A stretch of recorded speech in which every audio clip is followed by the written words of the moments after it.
Hello, नमस्कार. तर या अनुषंगानं उत्पादन, घटकांचं वितरण स्थूल अर्थशास्त्राच्या अभ्यासामध्ये अत्यंत महत्त्वाची भूमिका पार पाडत असल्याचं आढळून येतं.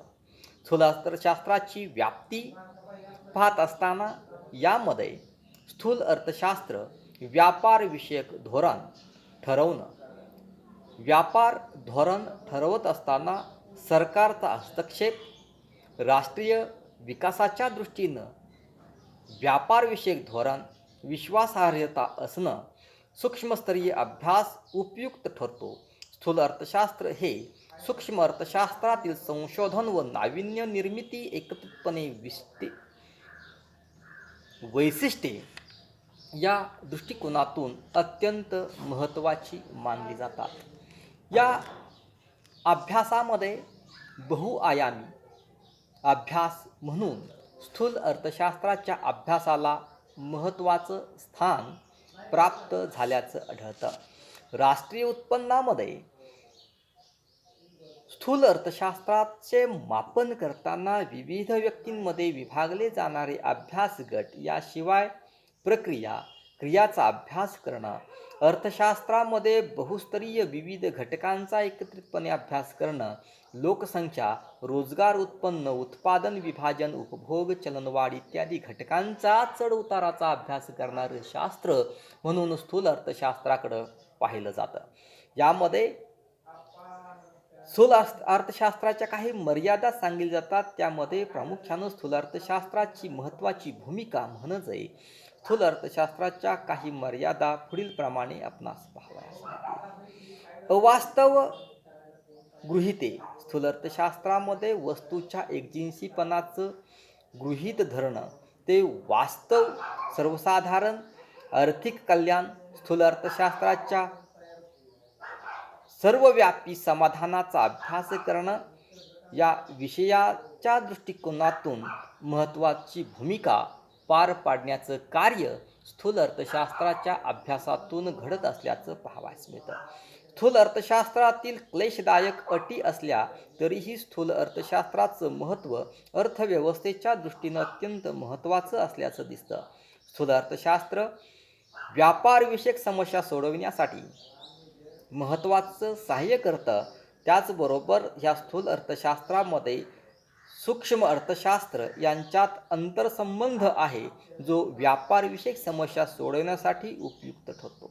स्थूल अर्थशास्त्र आणि सूक्ष्म अर्थशास्त्र या परस्पर पूरक पद्धती असून यामध्ये स्थूल आर्थिक चलांचा सहभाग झाल्याचे आढळतं. स्थूल अर्थशास्त्रातील आर्थिक प्रतिमान, चल, फलनात्मक संबंध इत्यादींच्या संज्ञांचा अभ्यास करणाऱ्या शास्त्राला आपण स्थूल आर्थिक चलांचा अभ्यास या नावानं ओळखतो. चल म्हणजे व्हेरिएबल्स. चल म्हणजे नेमकं काय? तर विशिष्ट कालावधीमध्ये ज्या घटकाच्या संख्येत किंवा आकारमानात बदल होऊ शकतो तेव्हा त्याला किंवा त्या घटकाला चल असं संबोधलं जातं. विशिष्ट वेळी विशिष्ट कालावधीमध्ये चल हे स्पष्टीकरणात्मक संख्येमध्ये जर द्यायचं झालं तर उदाहरणार्थ सोमवार दिनांक 28/12/2020 सकाळी 11:01 या पद्धतीचं महिना, वर्ष, वेळ या संदर्भाचं स्पष्टीकरण देणं म्हणजे स्थूल आर्थिक चलाच्या संदर्भामध्ये स्पष्टीकरण देणं होय. आकारमानातील बदलाच्या किंवा आकारमानातील बदल विशिष्ट मापनाच्या साधनामध्ये किंवा परिणामामध्ये व्यक्त करावं लागतं. उदाहरणार्थ मीटर, लिटर किंवा किलोग्रॅम. अशा प्रकारे चल स्पष्ट केलं जातं आणि हे उपयुक्त ठरत नाही, कारण चल निरर्थक ठरतं. आपण हे पुढील उदाहरणाच्या साहाय्यानं पाहू शकतो. उदाहरणार्थ, साखरेची मागणी 100 आहे असं म्हटलं तर चलाचा काहीही अर्थबोध होत नाही. परंतु हेच चल जर मंगळवार दिनांक 29/12/2020 रोजी साखरेची मागणी 100 क्विंटल होती असं म्हटलं तर त्यामध्ये नेमकेपणा किंवा अचूकपणा आल्याचं पाहावयास मिळतं. म्हणजेच प्रत्येक शास्त्रामध्ये चल किंवा भौतिकशास्त्रामध्ये घनता, आकारमान किंवा बल इत्यादीचे चल असतात आणि त्याचप्रमाणे अर्थशास्त्रामध्ये किंमत, उत्पन्न, बचत, मागणी, पुरवठा या घटकांच्या व्यवहारामध्ये घडामोडींचं विश्लेषण करत असताना यामध्ये चलांचं वर्गीकरण केलं जातं. या चलांच्या वर्गीकरणामधला पहिला जो घटक आहे, या पहिल्या घटकाला परस्पर संबंधावरून चल असा प्रमुख 2 घटकांमध्ये त्याचा वापर केला जातो. आर्थिक विश्लेषण आणि परस्पर संबंध. आता ह्या परस्पर संबंधामध्ये प्रामुख्यानं स्वतंत्र चल म्हणजे विशिष्ट चलातील बदलामुळे इतर चलाच्या मूल्यात होणारे बदल किंवा त्याच्या स्वातंत्र्यामध्ये होणारे बदल म्हणजे स्वतंत्र चल होय. म्हणजेच उदाहरणार्थ वस्तूच्या किमती घटल्यामुळं वस्तूच्या मागणीत जर वाढ होत असेल तर वस्तूच्या किमतीत वाढ झाल्यामुळं वस्तूच्या मागणीत घट झाली. यामध्ये किंमत हे चल स्वतंत्र असल्याचं पाहावयास मिळतं. त्याचा दुसरा घटक येतो अवलंबित्व किंवा परतंत्र चल. ह्यामध्ये विशिष्ट चलाचं मूल्य इतर चलातील बदलामुळं बदलतं तेव्हा त्या चलास अवलंबित चल असं म्हटलं जातं. उदाहरणार्थ किंमत वाढ झाल्यास मागणीत घट होते आणि यामध्ये मागणी हे चल अवलंबित चल असल्याचं पाहावयास मिळतं. ह्या चलाचा दुसरा जो घटक आहे त्याला आपण आर्थिक विश्लेषणावरून चलाचे प्रमुख पुन्हा 2 भाग पडतात. त्यामध्ये सूक्ष्म आर्थिक चल आणि स्थूल आर्थिक चल होय. आता सूक्ष्म आर्थिक चल म्हणजे जेव्हा समुदायातील एककाच्या संदर्भामध्ये स्वतंत्रपणे चलाचे मूल्य व्यक्त केलं जातं तेव्हा त्या चलास सूक्ष्म आर्थिक चल असं म्हटलं जातं.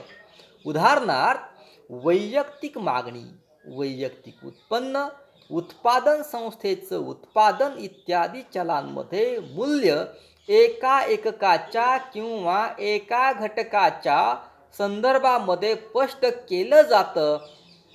सूक्ष्म आर्थिक चलांचा उपयोग सूक्ष्म अर्थशास्त्रामध्ये जास्तीत जास्त केला जात असल्याचं आपणास आढळतं.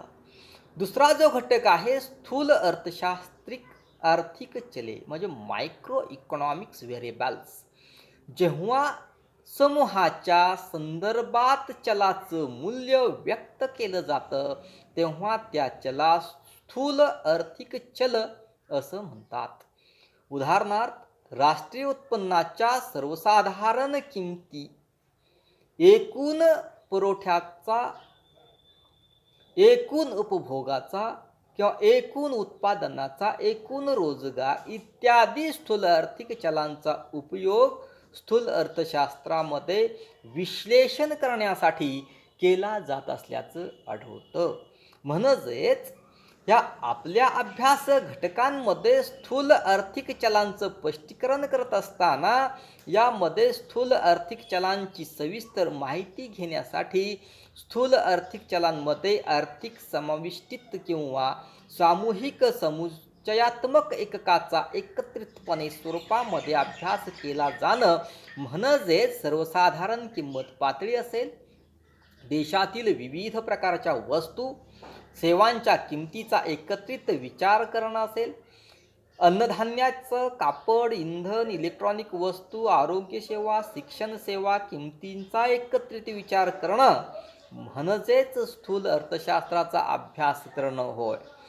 या स्थूल आर्थिक साठा चल हा तिसरा जो घटक आहे, या तिसऱ्या घटकांमध्ये प्रामुख्यानं ज्या समुच्चयात्मक चलाचं मूल्य विशिष्ट वेळी स्पष्ट केलं जातं तेव्हा त्याला स्थूल आर्थिक चल असं संबोधलं जातं. उदाहरणार्थ सरासरी एकूण उपभोग प्रवृत्ती, सरासरी एकूण बचत प्रवृत्ती इत्यादी चलाचं मूल्य विशिष्ट वेळी किती आहे हे सांगितलं जातं, त्याला स्थूल आर्थिक चल या नावानं ओळखलं जातं. स्थूल आर्थिक प्रवाह चल यामध्ये प्रामुख्यानं ज्या समुच्चयात्मक चलाचं मूल्य विशिष्ट कालावधीमध्ये स्पष्ट केलं जातं तेव्हा त्यास प्रवाह चल असं म्हणतात.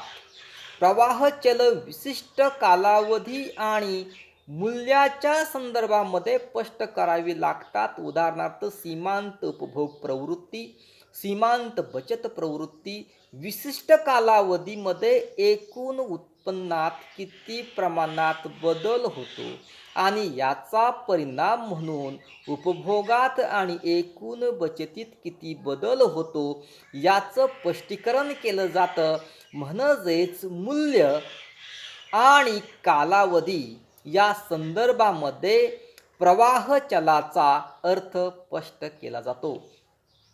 स्थूल अर्थशास्त्राच्या आर्थिक गुणोत्तराचं चल जे आहे याला जी समुच्चयात्मक चल दोन समुच्चयात्मक चलांमधील संबंध किंवा गुणोत्तर स्पष्ट करीत असतात त्यांना स्थूल आर्थिक गुणोत्तर चल या नावानं ओळखलं जातं.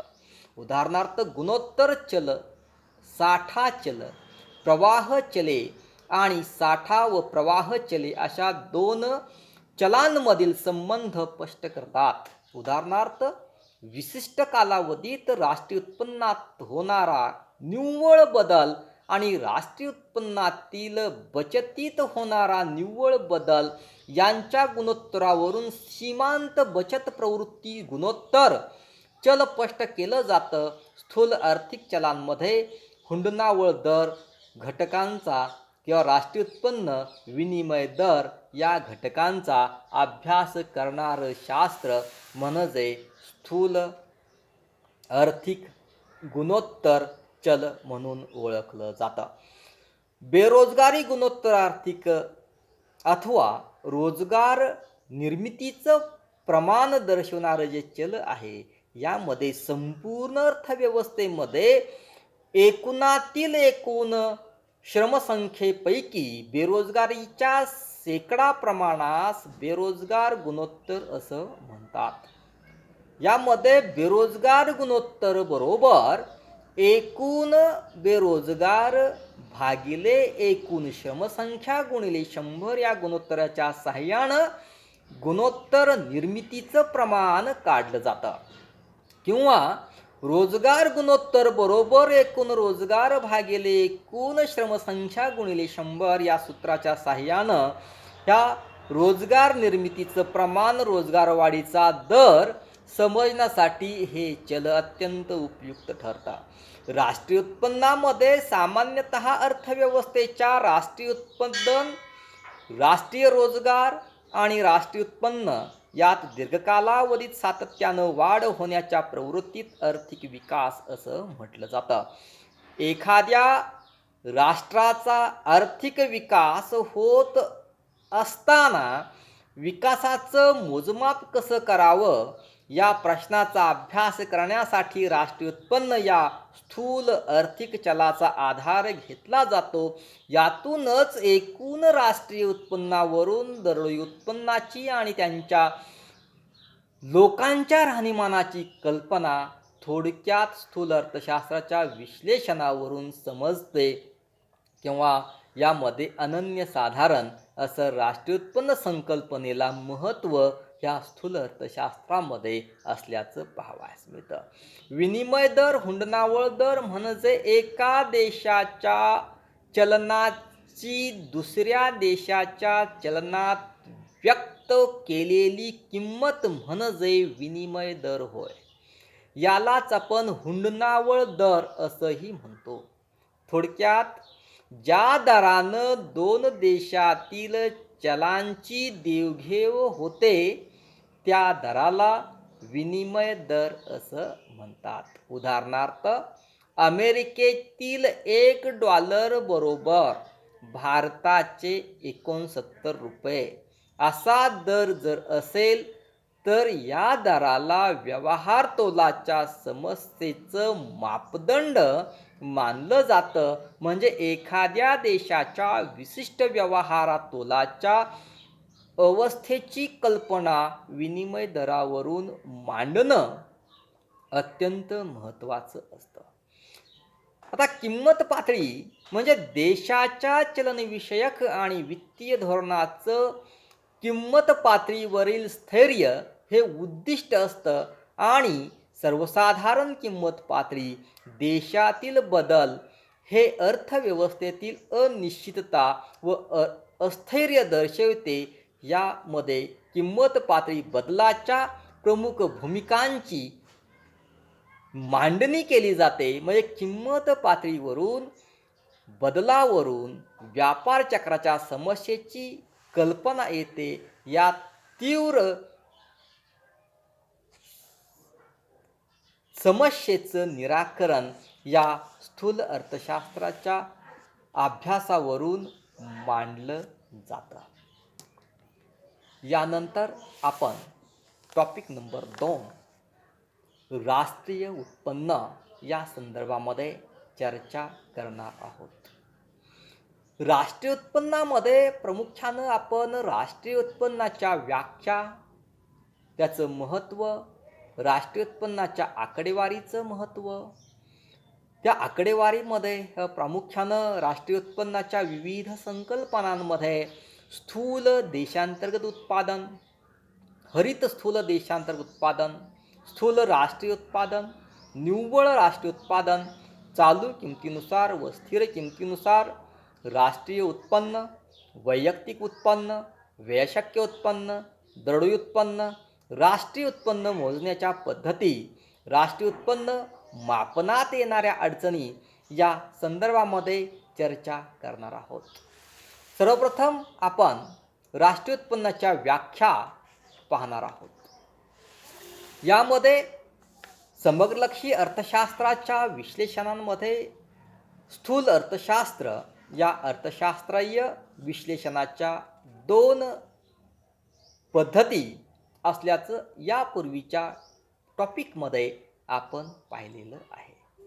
समग्रलक्षी अर्थशास्त्रात संपूर्ण अर्थव्यवस्थेचा तपशीलवार अभ्यास करणं आपण BA भाग 2 पेपर क्रमांक 3 मध्ये अभ्यासणार आहोत. ह्या विशिष्ट कालखंडामध्ये प्रामुख्यानं राष्ट्रीय उत्पन्न हा घटक अभ्यासल्यानंतर आपण काही बाबींचं स्पष्टीकरण समजून घेणं गरजेचं असल्याचं आढळतं. उदाहरणार्थ, राष्ट्रीय उत्पन्नाचा अर्थ, स्थूल देशांतर्गत उत्पादनाचा अर्थ, हरित स्थूल देशांतर्गत उत्पादनाची संकल्पना, स्थूल राष्ट्रीय उत्पादनाची संकल्पना, निव्वळ राष्ट्रीय उत्पादनाची संकल्पना, चालू किमतीनुसार राष्ट्रीय उत्पन्न, स्थिर किमतीनुसार राष्ट्रीय उत्पन्न संकल्पना, वैयक्तिक उत्पन्नाचा अर्थ, व्ययशक्य उत्पन्नाचा अर्थ, दरडोई उत्पन्नाची संकल्पना, राष्ट्रीय उत्पन्न मोजण्याच्या पद्धती, राष्ट्रीय उत्पन्न मापनात येणाऱ्या अडचणी, राष्ट्रीय उत्पन्नाची आकडेवारी आणि तिचं महत्त्व. ह्या सगळ्या बाबींची समज येण्यासाठी आपल्या अभ्यासक्रमामध्ये स्थूल अर्थशास्त्रांमध्ये राष्ट्रीय उत्पन्न या घटकाचा समावेश केल्याचं पाहावयास मिळतं. समग्रलक्षी अर्थशास्त्रामध्ये राष्ट्रीय उत्पन्नाच्या संकल्पनेस महत्त्वाचं स्थान असून राष्ट्रीय उत्पन्न हे संपूर्ण अर्थव्यवस्थेची सांख्यिकीय माहिती देणारं एक महत्त्वाचं साधन मानलं जातं. सर्वसाधारणपणे एका वर्षाच्या कालखंडात जेवढ्या वस्तू व सेवांचं उत्पादन केलं जातं त्यांचं पैशातील मूल्य म्हणजे राष्ट्रीय उत्पन्न होय. म्हणजे राष्ट्रीय उत्पन्नाच्या डॉक्टर मार्शल, प्राध्यापक ए.सी. पिगू, प्राध्यापक फिशर, प्राध्यापक केन्स इत्यादी अर्थशास्त्रज्ञांनी वेगवेगळ्या व्याख्या केल्याचं पाहावयास मिळतं. राष्ट्रीय उत्पन्न ही विविध स्वरूपाची संकल्पना मांडत असताना प्रस्तुत प्रकरणामध्ये आपण स्थूल अर्थशास्त्रामध्ये स्थूल देशांतर्गत उत्पादन म्हणजे GDP, ग्रॉस डोमेस्टिक प्रोडक्ट, हरित स्थूल देशांतर्गत उत्पादन green GDP, green gross domestic product, स्थूल राष्ट्रीय उत्पादन, निव्वळ राष्ट्रीय उत्पादन म्हणजे ग्रॉस नॅशनल प्रोडक्ट आणि नेट नॅशनल प्रोडक्ट, चालू किमतीनुसार राष्ट्रीय उत्पन्न व स्थूल किमतीनुसार राष्ट्रीय उत्पन्न. वैयक्तिक उत्पन्न, व्ययशक्य उत्पन्न, दरडोई उत्पन्न या राष्ट्रीय उत्पन्नाशी संबंधित विविध संकल्पना समजून घेणार आहोत. तसंच राष्ट्रीय उत्पन्न मोजण्याच्या पद्धतीचा अभ्यास करणार आहोत. यामध्ये सर्वप्रथम राष्ट्रीय उत्पन्नाची मापदंडातील अडचणही जाणून घेणार आहोत. म्हणजेच राष्ट्रीय उत्पन्नाचा अर्थ, व्याख्या, त्याची व्याप्ती, महत्त्व, आकडेवारी आणि मापन पद्धती या जाणून घेत असताना राष्ट्रीय उत्पन्नाच्या विविध अर्थशास्त्रज्ञांनी ज्या व्याख्या केल्या या व्याख्यांचा उहापोह करणं तितकंच गरजेचं असल्याचं पाहावयास मिळतं. सर्वप्रथम आपण डॉक्टर मार्शल यांची राष्ट्रीय उत्पन्नाची व्याख्या जाणून घेणार आहोत. यामध्ये एखाद्या राष्ट्रात प्रतिवर्षी श्रम, भांडवल आणि नैसर्गिक साधन सामग्रीच्या सहाय्यानं ज्या मूर्त व अमूर्त अशा वस्तू व सेवांचं निव्वळ उत्पादन होतं त्यास राष्ट्रीय उत्पन्न असं म्हणतात. आता या डॉक्टर मार्शल यांनी राष्ट्रीय उत्पन्नाची व्याख्या करताना एका वर्षाच्या कालखंडातील देशातील वस्तू व सेवांचं उत्पादन विचारात घेतलं आहे. या ठिकाणी मार्शल यांनी निव्वळ उत्पादन असा जो शब्दप्रयोग केला आहे त्याचा अर्थ निव्वळ उत्पादन काढताना कच्च्या मालावरील खर्च, यंत्रसामग्रीची झीज इत्यादी बाबीवर होणारा खर्च स्थूल राष्ट्रीय उत्पन्नातून वजा करावा लागतो. म्हणजे ग्रॉस नॅशनल प्रोडक्ट जे आहे त्यातून या सर्व घटकांचा घसारा वजा जाता परकीय गुंतवणुकीपासून देशाला मिळणारं उत्पन्नात मिळवावं लागतं. डॉक्टर मार्शल यांच्या राष्ट्रीय उत्पन्नाची ही व्याख्या तात्विकदृष्ट्या श्रेष्ठ असली तरी व्यवहारामध्ये तिचा वापर करताना अनेक अडचणींना सामोरं जावं लागतं. म्हणून प्राध्यापक पिगू यांनी या व्याख्येमध्ये थोडा बदल करून स्वतःची व्याख्या मांडण्याचा प्रयत्न केला.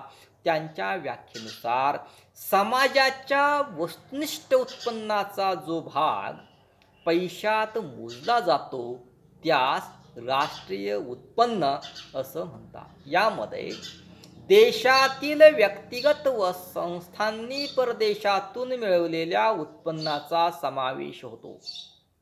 म्हणजे प्राध्यापक पिगू यांच्या व्याख्येनुसार देशात दरवर्षी निर्माण होणाऱ्या वस्तू आणि सेवा म्हणजे राष्ट्रीय उत्पन्न नसून ज्या वस्तू सेवांची मोजदाद पैशात केली जाते अशा वस्तू सेवांचा समावेश राष्ट्रीय उत्पन्नात करावा. याचाच अर्थ एखाद्या व्यक्तीनं स्वतःकरिता अगर आपल्या नातलगाकरिता विनामोबदला केलेल्या कामाचा राष्ट्रीय उत्पन्नात समावेश केला जात नाही. पिगूंच्या राष्ट्रीय उत्पन्नाची व्याख्या अधिक व्यवहार्य आहे.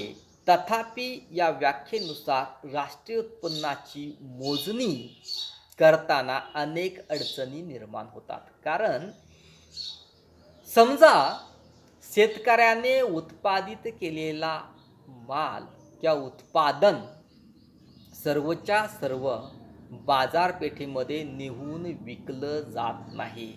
त्यातील काही घटक स्वतःच्या खर्चासाठी ठेवले जातात आणि उरलेला काही उत्पादन घटक मार्केटमध्ये विकले जातात. त्यामुळं यातून योग्य उत्पन्न मिळत नाही. त्यामुळं याही व्याख्येमध्ये काही प्रमाणामध्ये त्रुटी जाणवतात आणि त्यामुळं या सुधारण्यासाठी प्राध्यापक फिशर यांनी राष्ट्रीय उत्पन्नाची तिसरी व्याख्या केली आणि त्यांच्या मतानुसार राष्ट्रीय उत्पन्न म्हणजे एका वर्षाच्या कालावधीत देशात निर्माण झालेल्या एकूण वस्तू व सेवांचा समावेश राष्ट्रीय उत्पन्नात करावा.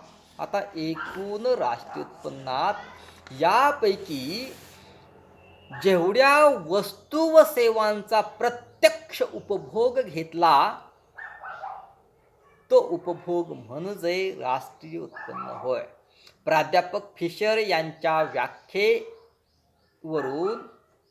देशातील वस्तू व सेवांच्या उत्पादनाऐवजी उपभोगावर अधिक भर दिल्याचं आपणास पाहावयास मिळतं. म्हणजे या व्याख्येवरून देशातील लोकांच्या राहणीमानाची संकल्पना येते. समाजाकडून उपभोग घेतल्या जाणाऱ्या वस्तू व सेवांच्या किमती यांच्या संदर्भामध्ये खर्च या बाबतीत आकडेवारी मिळवण्याच्या दृष्टिकोनातून राष्ट्रीय उत्पन्नाची व्याख्या पूर्ण मानली जात नसल्यानं एका वर्षाच्या कालखंडामध्ये श्रम, भूमी, भांडवल, संयोजक या 4 उत्पादन घटकांना मिळालेल्या उत्पन्नाची बेरीज म्हणजे राष्ट्रीय उत्पन्न होय, अशी केन्स यांनी आपली व्याख्या केल्याचं पाहावयास मिळतं. आता ह्या केन्स यांच्या व्याख्येनुसार भूमी, श्रम, भांडवल आणि संयोजक या 4 उत्पादन घटकांना मिळालेल्या उत्पन्नाची बेरीज. आता यातून खऱ्या अर्थानं राष्ट्रीय उत्पन्न संकल्पना स्पष्ट होत नसल्या कारणानं भारताच्या राष्ट्रीय उत्पन्न समितीनं आणखी एक व्याख्या केल्याचं पाहावयास मिळतं. म्हणजे ठराविक कालखंडात देशात उत्पादित झालेल्या वस्तू व सेवांची दुहेरी मोजणी टाळून केलेलं मापन म्हणजे राष्ट्रीय उत्पन्न होय.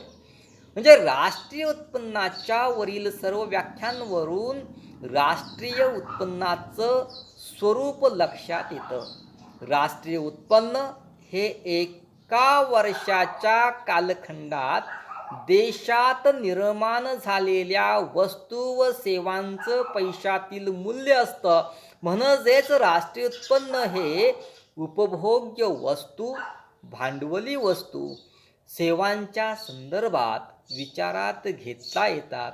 म्हणजे राष्ट्रीय उत्पन्न मोजताना दुहेरी मोजणी होऊ नये.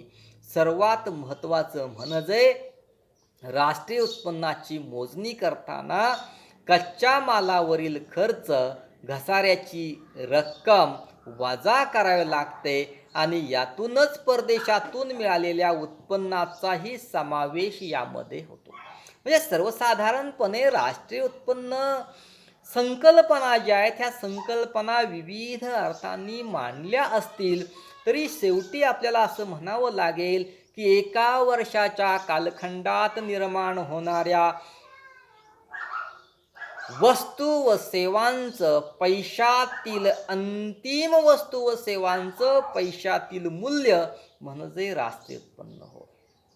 म्हणजे सर्वसाधारणपणे राष्ट्रीय उत्पन्न म्हणजे एका वर्षाच्या कालखंडात निर्माण होणाऱ्या वस्तू व सेवांचं अंतिम पैशातील मूल्य. म्हणजे खऱ्या अर्थानं राष्ट्रीय उत्पन्नाच्या संकल्पना जर पाहिल्या तर आपणाला राष्ट्रीय उत्पन्न म्हणजे नेमकं काय हे लक्षात येईल. राष्ट्रीय उत्पन्नाच्या आकडेवारीचं जे महत्त्व आहे, ह्या आकडेवारीचं महत्त्व अनन्यसाधारण असल्याचं पाहावयास मिळतं. स्थूल देशांतर्गत उत्पादन, ग्रॉस डोमेस्टिक प्रॉडक्ट म्हणजे GDP, म्हणजे एखाद्या अर्थव्यवस्थेमध्ये एका वर्षाच्या कालावधीत निर्माण केल्या गेलेल्या सर्व वस्तू व सेवांच्या मूल्यास स्थूल देशांतर्गत उत्पादन असं म्हणतात. स्थूल देशांतर्गत उत्पादन काढताना भारतीय व्यक्तींनी विदेशात मिळवलेल्या उत्पादनाचं मूल्य वजा केलं जातं आणि परदेशातील व्यक्तींनी आपल्या देशात निर्माण केलेल्या वस्तू व सेवांचं मूल्य जमा केलं जातं. म्हणजेच स्थूल देशांतर्गत उत्पादनाची संकल्पना मांडत असताना स्थूल देशांतर्गत उत्पादन बरोबर देशात निर्माण झालेल्या वस्तू व सेवांचं मूल्य अधिक भारतीयांनी विदेशातील उत्पादन मूल्य वजा विदेशी नागरिकांचं आपल्या देशातील उत्पादन मूल्य म्हणजे स्थूल देशांतर्गत उत्पादन होय. स्थूल देशांतर्गत उत्पादनाच्या संकल्पनेचा वापर करत असताना आज भारतात अर्थ खातं, रिझर्व्ह बँक ऑफ इंडिया, शेती, उद्योग इत्यादी क्षेत्रात स्थूल देशांतर्गत उत्पादनाच्या बाबतीमध्ये उत्पादनाच्या संकल्पनेचा वापर केला जातो. स्थूल देशांतर्गत उत्पादन हे चालू किमतीनुसार व स्थिर किमतीनुसार मोजता येतं. तथापि स्थूल देशांतर्गत उत्पादनाचा अचूक आकडा काढण्यासाठी ते चालू किमतीनुसार मोजावं लागतं. भारताचं समजा सन 1950-51 पासून सन 2009-10 या कालखंडामध्ये चालू किमतीनुसार आणि स्थिर किमतीनुसार स्थूल देशांतर्गत उत्पादन मोजण्यासाठी आपल्याला अभ्यास करण्यासाठी आकडेवारी जी आहे ती economy survey of India, ministry of finance, department of economic यामध्ये प्राप्त होते. दुसरा जो घटक आहे यामध्ये हरित स्थूल देशांतर्गत उत्पादन. आता हा हरित स्थूल देशांतर्गत उत्पादन ग्रीन GDP म्हणजे ग्रीन ग्रॉस डोमेस्टिक प्रॉडक्ट 1994 मध्ये अमेरिकेतील वाणिज्य विभागानं सर्वप्रथम हरित स्थूल देशांतर्गत उत्पादनाची संकल्पना मांडली आणि जागतिक कीर्तीचं पर्यावरण तज्ज्ञ डॉक्टर हर्मन डॉली यांनी एक ग्रंथ लिहिला. या ग्रंथात shift from soil to oil असा तो ग्रंथ होता आणि या ग्रंथामध्ये GDP विरुद्ध ग्रीन GDP या संकल्पनेची मांडणी केल्याचं पाहावयास मिळतं. त्यांच्या मते स्थूल देशांतर्गत उत्पादन विचारात घेताना पर्यावरणीय दृष्टिकोनाचा विचार करणं अलीकडच्या कालखंडामध्ये अत्यंत महत्त्वाचं आहे. जसं औद्योगिकरण असेल, उत्पादन, रोजगार, उत्पन्न, उपभोग पातळीत वाढ करणं या बाबतीत वाढत्या औद्योगिक विकासाचा परिणाम म्हणून पर्यावरणीय प्रदूषणाचा गंभीर प्रश्न निर्माण झालेला दिसून येतो. औद्योगिकरणाच्या विकासाबरोबर हरित स्थूल देशांतर्गत उत्पादनाचा औद्योगिकरणातून निर्माण झालेल्या पर्यावरणीय प्रश्नांचा देशातील सरकारला आपल्या सामाजिक खर्चामध्ये वाढ करावी लागणं आणि पर्यावरणीय स्थूल देशांतर्गत उत्पादनातून GDP पर्यावरणीय ऱ्हासामुळं होणाऱ्या हानीचं मोजमाप करणं, औद्योगिक विकासामुळं होणारी पर्यावरणीय हानी स्थूल देशांतर्गत उत्पादनाच्या 1 ते 4% इतकी असते, असं मत आपल्या पुस्तकामध्ये मांडल्याचं पाहायला मिळतं. हरित स्थूल देशांतर्गत उत्पादन बरोबर स्थूल देशांतर्गत उत्पादन वजा पर्यावरणीय हानीची रक्कम, म्हणजेच पर्यावरण तज्ज्ञांच्या मतानुसार कोणत्याही देशाचं हरित स्थूल देशांतर्गत उत्पादन काढताना पुढील 7 बाबींचा विचार करणं गरजेचं आहे. जसं हवा प्रदूषण, जल प्रदूषण, जमिनीची धूप, जंगलाचा नाश, ध्वनी प्रदूषण, नैसर्गिक साधन संपत्तीची हानी, पुनर्निर्माण न करता येणाऱ्या साधन संपत्तीचा ऱ्हास, या प्रमुख 7 घटकांचा अभ्यास करणं महत्त्वाचं आहे. हरित स्थूल देशांतर्गत उत्पादनाच्या संकल्पनेचा विचार करत असताना अमेरिका, चीन, नॉर्वे इत्यादी देशांनी या संदर्भामध्ये सन 2004 पासून आढळून आलेलं काही देशाचं हरित स्थूल देशांतर्गत उत्पादन निश्चित करण्याच्या अनेक अडचणी आहेत आणि त्या दृष्टिकोनातून औद्योगिकरण विकासातून पर्यावरणाच्या विविध घटकांची होणारी हानी आपण पैशात अगर इतर बाबीत अचूकपणे मोजू शकत नाही. औद्योगिकरणाचा परिणाम म्हणून निर्माण होणारे पर्यावरणीय प्रश्न देशाचं स्थूल देशांतर्गत उत्पादन अचूकपणे स्पष्ट करीत नाही. या परिणामामध्ये देशाचा होणारा आर्थिक विकास हा शाश्वत मानवी विकास ठरू शकत नाही, असं मत मांडल्याचं पाहावयास मिळतं. स्थूल राष्ट्रीय उत्पादन ग्रीन GDP, म्हणजे त्यामध्ये त्यातला पहिला जो घटक आहे स्थूल राष्ट्रीय उत्पादन, ग्रॉस नॅशनल प्रॉडक्ट. एखाद्या अर्थव्यवस्थेत एका वर्षाच्या कालावधीत उत्पादित होणाऱ्या सर्व अंतिम वस्तू व सेवांचे बाजार किमतीनुसार पैशातील मूल्य म्हणजे स्थूल राष्ट्रीय उत्पादन होय. स्थूल राष्ट्रीय उत्पादन ही देशातील नागरिकांना त्यांच्या मालकीच्या देशातील व विदेशातील उत्पादन साधनाद्वारे एका वर्षात मिळालेलं एकूण उत्पन्न असतं. म्हणजेच राष्ट्रीय उत्पन्नाचे अचूक मापन करण्यासाठी स्थूल राष्ट्रीय उत्पादनाची संकल्पना महत्त्वाची मानली जाते.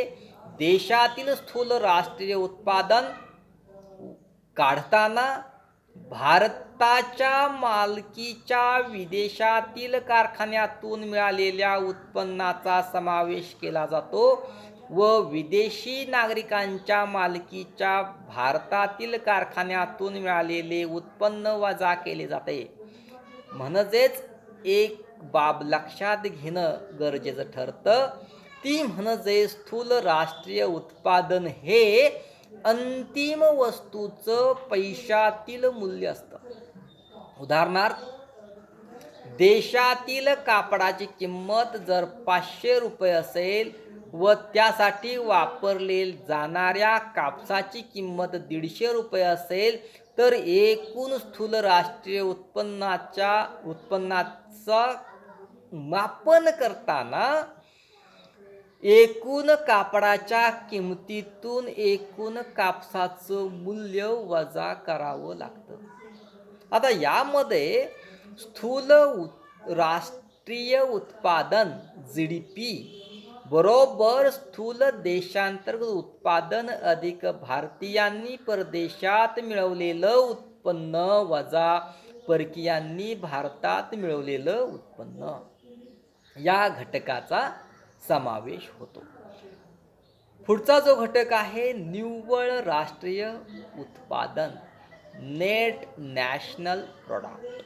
यामध्ये स्थूल राष्ट्रीय उत्पन्नातून उत्पन्नाच्या प्रक्रियेत होणारी भांडवली झीज भरून काढण्यासाठी केलेली घसारा रक्कम वजा केली असता जे उत्पादन मिळतं त्याला निव्वळ राष्ट्रीय उत्पादन असं म्हटलं जातं.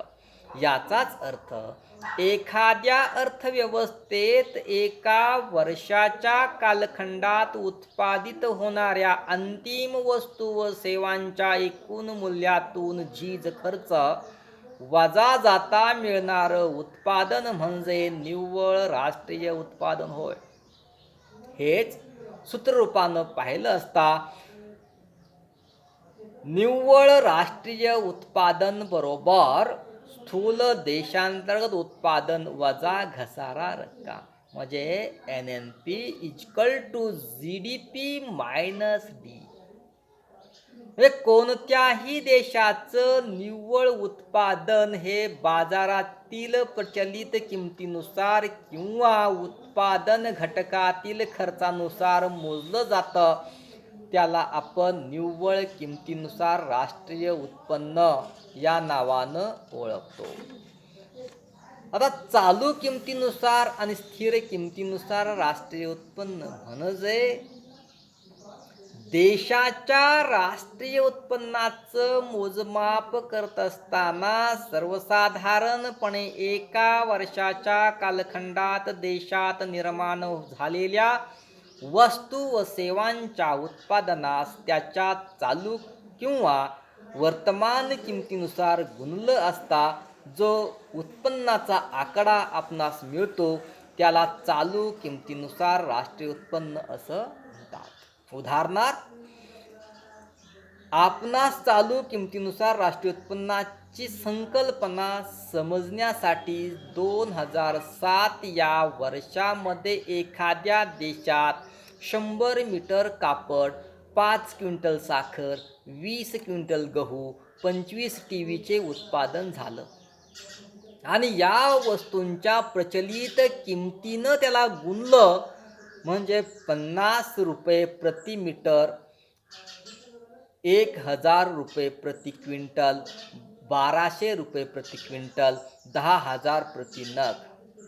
म्हणजेच 2007चं चालू किमतीनुसार राष्ट्रीय उत्पन्न बरोबर 100 गुणिले 50 बरोबर 5000 अधिक 5 गुणिले 1000 बरोबर 5000 अधिक 20 गुणिले 1200 गुणिले 24,000 अधिक 25 गुणिले 10,000 बरोबर 2,50,000 रुपये असे एकूण 2,84,000 रुपये इतकं त्या देशाचं चालू किमतीनुसार त्या वर्षातील राष्ट्रीय उत्पन्न असल्याचं पाहावयास मिळतं. म्हणजे दोन देशातील वस्तू व सेवांचं दोन भिन्न भिन्न वर्षातील उत्पादन कायम असूनही त्याच्या किमतीत बदल झाल्यास राष्ट्रीय उत्पन्नात बदल होतो. तो चालू किमतीनुसार आपणास कशा प्रकारे मोजता येतो हे आपण वरील उदाहरणाच्या साहाय्यानं पाहू शकतो. म्हणजेच अलीकडे चालू किमतीबरोबर वस्तूंच्या स्थिर किमती विचारात घेऊन राष्ट्रीय उत्पन्नाचं मापन केलं जातं. त्यास स्थिर किमतीनुसार राष्ट्रीय उत्पन्न असं म्हणतात. म्हणजे स्थिर किमतीनुसार राष्ट्रीय उत्पन्न काढताना चालू किमतीशी निगडीत अशा पायाभूत किंवा मूळ वर्षाची निवड करतात. चालू वर्षातील वस्तूंच्या किमतीची मूळ वर्षातील वस्तूंच्या किमतीशी तुलना करून जेव्हा चालू वर्षातील उत्पादनाचं मोजमाप केलं जातं त्या स्थिर किमतीनुसार राष्ट्रीय उत्पन्न असं म्हटलं जातं. अर्थात स्थिर किमतीनुसार राष्ट्रीय उत्पन्न काढताना एक महत्त्वाची खबरदारी घ्यावी लागते, ती म्हणजे मूळ वर्षाची निवड अचूक करणं ही होय. आता मूळ वर्ष हे चालू वर्षाच्या नजीकचं व सर्वसाधारणपणे स्वरूपाची निवड करत असताना स्थिर किमतीनुसार राष्ट्रीय उत्पन्नाची संकल्पना आपणास पाहावयास मिळतं. हे सूत्ररूपानं काढत असताना स्थिर किमतीनुसार राष्ट्रीय उत्पन्न बरोबर चालू किमतीनुसार राष्ट्रीय उत्पन्न भागिले किंमत निर्देशांक गुणिले 100 या सूत्राचा वापर केला जातो. म्हणजेच वास्तव राष्ट्रीय उत्पन्न बरोबर चालू किमतीनुसार राष्ट्रीय उत्पन्न भागिले किंमत निर्देशांक गुणिले 100. देशातील लोकांच्या राहणीमानाचा दर्जा आजमावण्यासाठी स्थिर किमतीनुसार राष्ट्रीय उत्पन्नाची संकल्पना उपयुक्त ठरते आणि त्या दृष्टिकोनातून चालू किमतीनुसार व स्थिर किमतीनुसार राष्ट्रीय उत्पन्नाची आकडेवारी अत्यंत महत्त्वाची मानली जाते. त्यानंतर व्यक्तिगत उत्पन्न पर्सनल इन्कम, वैयक्तिक उत्पन्न, उत्पन्नाची संकल्पना, राष्ट्रीय उत्पन्नाची आकडेवारी या सगळ्यांचं महत्त्व पाहिल्यानंतर वैयक्तिक उत्पन्न म्हणजे नेमकं काय हे पाहणं क्रमप्राप्त ठरतं. सर्वसाधारणपणे एका वर्षाच्या काळात देशातील व्यक्ती व कुटुंबांना सर्व मार्गांनी मिळालेलं उत्पन्न म्हणजे वैयक्तिक उत्पन्न होय. वैयक्तिक उत्पन्न आणि राष्ट्रीय उत्पन्न या दोन भिन्न स्वरूपाच्या संकल्पना आहेत. वैयक्तिक उत्पन्नात वेतन, व्याज, लाभांश, पेन्शन, बेकार भत्ता, खंड, घर भाडं इत्यादी मार्गांनी मिळालेल्या उत्पन्नाचा समावेश होतो.